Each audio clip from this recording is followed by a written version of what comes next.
ஒரு நாள் தெனாலிராமன் வீட்டில் இருந்தபோது சில பேர் அவரது வீட்டில் திருட வரப்போகிறார்கள் என்பதை அவர் அறிந்தார். ஆனால் அவர் அதைப் பற்றி யாரிடமும் சொல்லவில்லை. பதட்டப்படவும் இல்லை. பதிலுக்கு அவர் ஒரு புத்திசாலியான திட்டம் தீட்டினார்.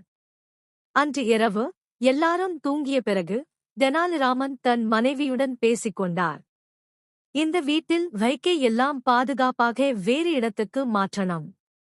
அதற்காக நம்ம வீட்டுக் கிணற்றுக்குள் வைச்சுடலாம் என்றார். இந்த உரையை கேட்டு வீட்டில் மறைந்திருந்த திருடர்கள் அதனை நம்பிவிட்டனர். அவர்கள் கிணற்றுக்குள் தான் விலைமதிக்க முடியாத பொருட்கள் இருக்கின்றன என நினைத்தனர். அடுத்த நாள் இரவு திருடர்கள் வரும்போது கிணற்றுக்குள் இறங்கினர். ஆனால் அவர்கள் எதையும் காணவில்லை. அது வெறும் குடிநீர் கிணறு. அதே சமயம் தெனாலிராமன் காவலர்களுடன் அங்கு வந்தார். திருடர்கள் கிணற்றுக்குள் இருக்கும்போது கிணற்றின் வாயில் மூடப்பட்டது. பின்னர் அவர்கள் பிடிக்கப்பட்டனர்.